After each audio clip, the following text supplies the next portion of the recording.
Artificial intelligence is changing everything. I'm on a journey to use AI to simplify my life. You're welcome to join me as I explore, experiment, and share everything I learn. Quick disclaimer, this series is more for me than it is for you. I offer no guarantee that this will be either entertaining or informative. With that, let's look at this next topic. Hello. This week I completed the readings that Professor Gemini gave me for the third unit, the tool deep dive. I will share the syllabus again. This is Unit 3, different tools and their strengths. So of course the learning plan, AI assistants, image generators, specialized tools, best practices for the readings this week. This time I took a bit different of an approach. The last two units I have asked a pretty generic question to Gemini, asking for just news articles, etc., etc., etc. This week, I used the deep research function of the Gemini model. It's fantastic, by the way. I used it for a lot of different things. So let's go through the first use of this, the AI assistance. I asked, I'm in the process of creating a college level course about AI. I still asked for the two news articles, the two peer-reviewed articles, etc. But this deep research does a bit more of a deep dive into the topic that you ask for. I think deep research might be a paid functionality. However, I pay for Gemini. I do the AI Pro subscription, I think, the $20 a month one. This is awesome. One of the better aspects of Gemini for me. Basically, it walks through the different steps it will take to research what you ask it to research. And once it says, is this report good for you, you can say start research. So I said start research. And it gives you a report. This is pretty cool. So in the syllabus, we just had this overview, very high level summary. In this, we have quite a bit more content. What I really like about this is that it has all the sources here. So it says, okay, so I got all of these, I got this information from all of these. The reason I like this is because I can actually go to the sources, right? We have, it has references. We can go to the sources and make sure that it actually got what we wanted. And one of the research articles, or one of the assignments that I'm talking about, that I will be talking about in the unit, checking your sources, even with AI, is quite important. So I'll get into that a little bit. Anyways, so this is a curated selection of resources designed for college level research, looking at the specific AI tools and whatnot. So it gives us a couple, the overview of some resources, right? There's the academic literature core, mentions the article from ARXIV. Now, ARXIV, I think AR, that's just going to be what? AR14, I think, is the XIV, unless AR are also Roman numerals. If they are, that's a problem for me. Anyways, AR14 is it's a research article compendium, but it's only for articles that aren't like officially published. So the articles on AR14 are not the official publication. I think they are the pre-published research papers. I still think AR14 is a good resource because just because they're not published doesn't mean they're not done. So a lot of professors will publish their papers to AR14 without the bureaucracy of the full publication, but then go through the full publication for the credit. I don't know. Anyways, AR14, it's a good source, but that's more of a tangent. Later in here, I went through all the. It gave a good summary of what I was looking for. I believe. Okay, so this is the one. In this one, it does just have the specific URLs here. So if we go to this one, and this is what we're comparing different tools, right? So AR14, right? This is a proper research article, and you can see that there are several people here It was published quite a bit ago, it looks like. Or, yeah, I'm not sure what the difference is between those. Right. This was a good article. It was more focused on using AI and software developer productivity, so it wasn't that great, but it was helpful. I'm not going to go through all of the articles here, like I have in past videos. I'm just going to give a high-level overview of what I learned from this subsection reading. Lessons from using Gemini first. Deep research is a lot better than what I was doing before. 3 of the 4 articles were pretty much exactly what I was looking for. The first one, it was still related, and it was still a research article, but it wasn't quite the exact type of article I was looking for. Having Gemini, I also had Gemini review the reliability of the news and industry sources, and it had some interesting things to say. In particular, Tom's Guide summary said that Copilot had a seamless integration with Google's ecosystem, but it's not, has a deep integration with Microsoft. I almost wonder if that was because I'm using Gemini. Gemini was like, no, I am the I am the Google system integration. Regardless, one thing I liked as well. Oh, here's the conclusion. Yeah, one thing I liked as well is that because I said I am making a college level course, Gemini also said, hey, here's some student discussion prompts. I thought that was really cool, and I probably would have used this if I was actually a college professor. Overall, I think this was useful. Again, I prefer the deep research over just the standard prompt. So that was very helpful. Some specific things that I learned from the articles, as far as comparing the modern AI assistants, ChatGPT, Gemini, Copilot, even Claude. ChatGPT is a great all-purpose model. Claude is a little bit more focused on code. Gemini is also great for all-purpose, integrates really well with Google Suite. That's why I use Gemini. Copilot is mainly focused on productivity. So a lot of the productivity tasks are Copilot's focused, right?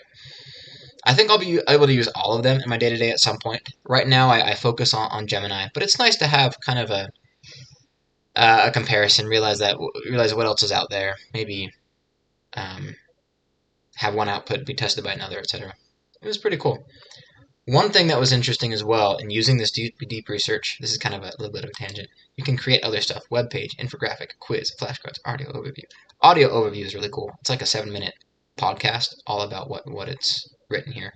It's pretty amazing. I did create, was it a web page or an infographic? I think it was the infographic. So the AI Assistant Showdown infographic. It's pretty cool, right? Has code performance benchmarks, with all these different aspects here. You can ask a specific question, and it will generate an analysis. You can say real-world task aptitude qualitative analysis. So this is kind of a nice way to present what it has in the deep dive. The only bad part about this is that it is fictional data. So be wary of that. Be wary of that. In fact, I think the data itself is just hard-coded in here. Let's see. Yeah, so the data is just like, let's use these numbers. Let's use these numbers. That makes sense, right? Yeah, yep, more data. More data. More data. So, be aware of that. It's pretty cool, don't get me wrong. And if you actually had data, it would be fairly straightforward to input it there. Just be aware. Always be aware that data is representative and compiled from fictional academic benchmarks. So that was the first subtopic. Moving on to subtopic 2. I did a similar process here, where I said I am in the process of creating a college-level course about AI. Yada, yada, yada. This one is image generators. Midjourney, DALL-E, and Adobe Firefly were the ones mentioned here, so I included them in the prompt, and true to form, the AI did not think about any other ones. I wanted to learn about the Nana Banana from Gemini, but alas, I did not include that in the prompt, so therefore, it wasn't great. Again, I'm not going to go through every article. This gave a good, yeah, I think right here is probably the best comparison. Adobe Firefly is a lot more professional stuff. Midjourney and DALL-E are a lot more imaginative and whatnot. So, really helpful.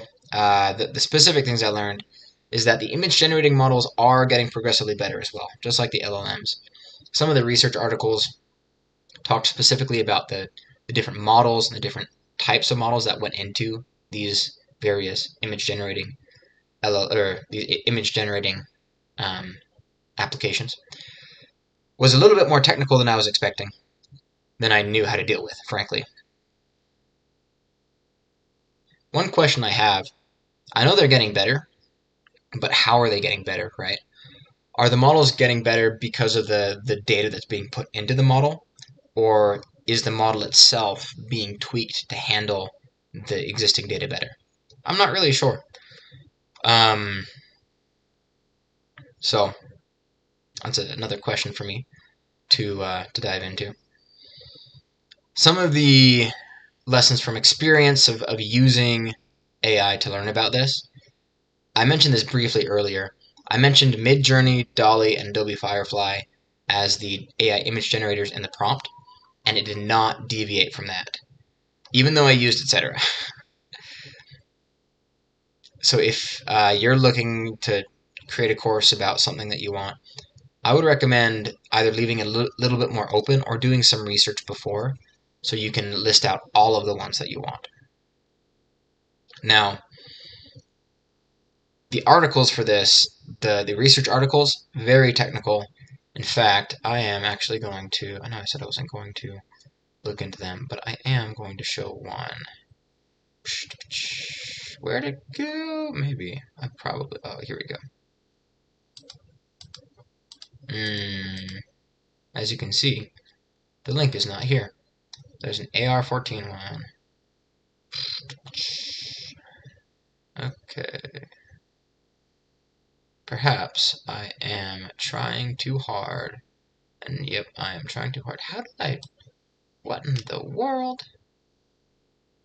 There's more discussion prompts and practical assignments, so that's helpful. I wonder if I just... Aha, there we go. I think it was the ResearchGate that was highly technical. No, this was pretty... Yeah, this was pretty straightforward. It was the AR XIV. That was quite technical. Yeah.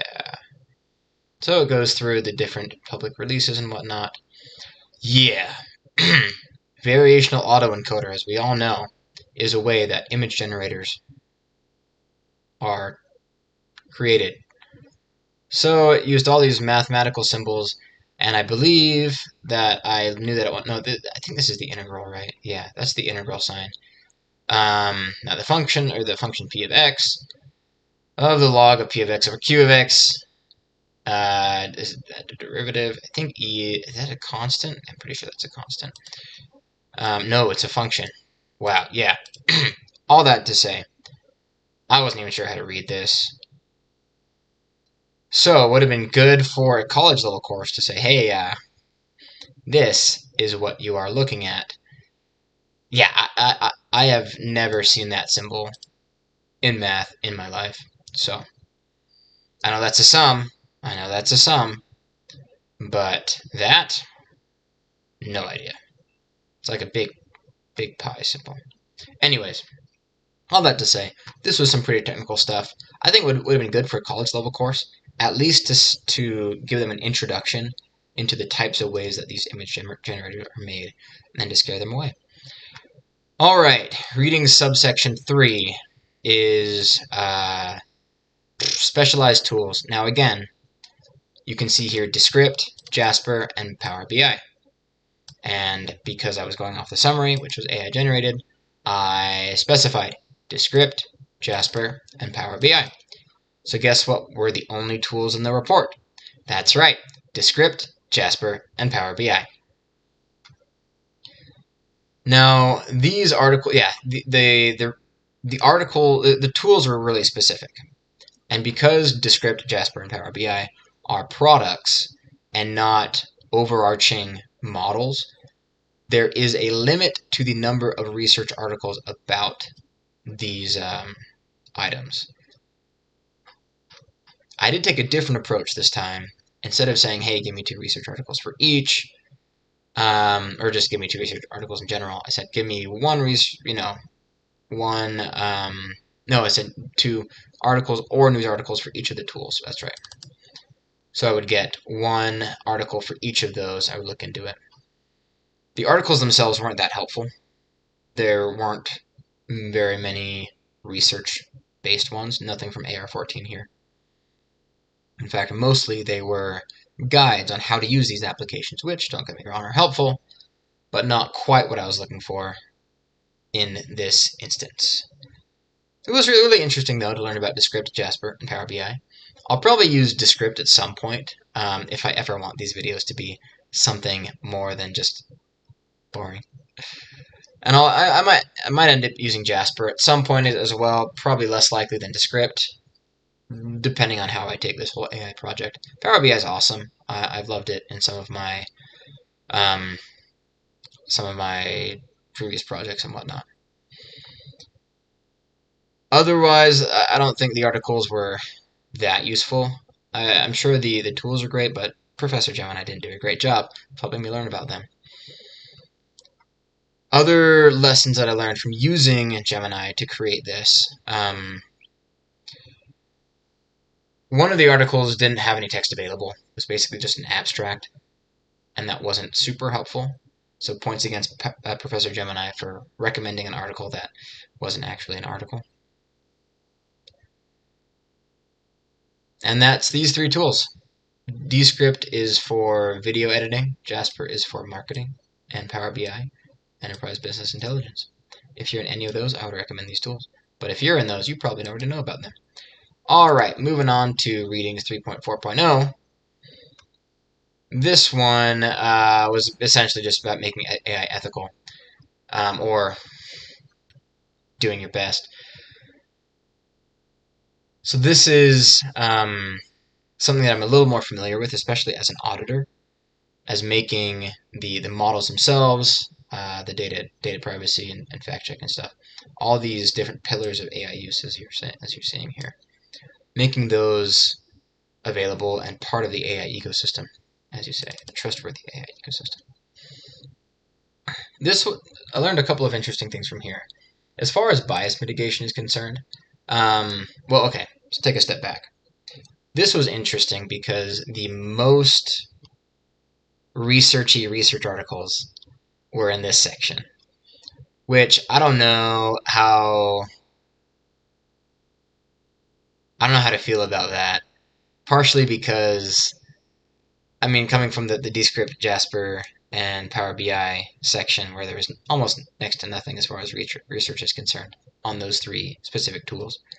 Then coming here and the ethics and ethical AI and stuff, and having a lot more research-backed, or just research in general, on the ethics, and less specific research on like the actual tools. It made me wonder if our research is focused on things that we can't really measure that well or use, right? Now, I am a philosopher to the core. I love talking about ethics and morality and whatnot. But I also understand that talking about AI is not going to solve any problems, right? You need to actually do something about it. Yeah, you can talk about mitigating bias, but unless you actually apply something to mitigate the bias, it doesn't matter how much you talk. You can talk till you're blue in the face, but you need to act. So I thought it was interesting. I'm not really sure how that will fit into my whole worldview quite yet, but and anyways, this is a video about AI, not about myself, even though I'm I want to cross from the camera. Anyways, so how do you make AI ethical? Well, you need to cover these risks, right? Bias mitigation. How could AI be biased? There's a few things, right? If it's trained on biased data, right? There was one of the examples it gave was that Amazon once was using AI to screen out resumes based on the people who were hired over the past 10 years. And most of the people who were hired over the past 10 years were men, which meant that the AI was screening out anything that had, well, not, well, I think anything, but a significant number, statistically significant number of female applicants, even if they removed gender from the equation, right? That's a problem. Similarly, and this is applicable in just like machine learning and linear regression stuff as well, with mortgages, with credit cards, approving loans and stuff like that. People who have historically been discriminated against, if you use that as your training data, the model will also be biased in the same way. And there are ways to mitigate that from a model perspective, right? So down at the technical level, you can clean your data, you can make it more representative, etc. So I think there is there is a point where well, like everything has diminishing marginal returns, right? There are some pretty easy, quick things that you can do to address a lot of the bias mitigation. But as you try and get down to make everything exactly as you want it, there's it gets more and more difficult, just like with anything, really. Next, data privacy and governance. Of course, you don't want your health information to be leaked because of using AI. And then fact checking and veracity.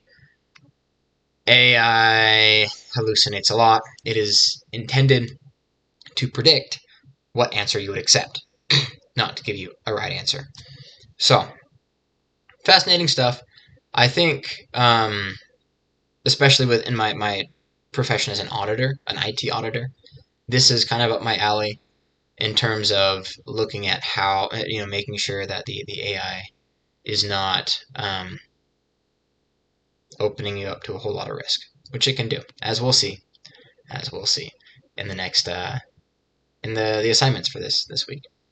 So that's more or less the readings for this week. Overall, I really like the deep research mode of Gemini. I've used it for this, but also for a lot of other things, even if I'm just curious and I want to do like some kind of search, but I don't really trust the quick mode of Gemini. Deep research is really helpful. It gives you sources. It gives you a lot of sources, especially if you ask for a whole lot of sources. It will give you a lot of sources. It gives you a summary, and then it links the source to the summary, which is fantastic. I really like that. It's a good high-level introduction to the topic as well. And I'm sure I'll use some of these tools that I learned about going forward. I talked about Descript. I'll probably use that. If you're watching this far, you will. I bet you hope that I use that because my videos are super boring. And there's a lot of different tools in different industries. So I'm excited to learn more about it. Fascinating stuff. And this is the last readings for this course. So I'll be thinking about what I can do in the next courses to make this a little bit better. So yeah, have a good week.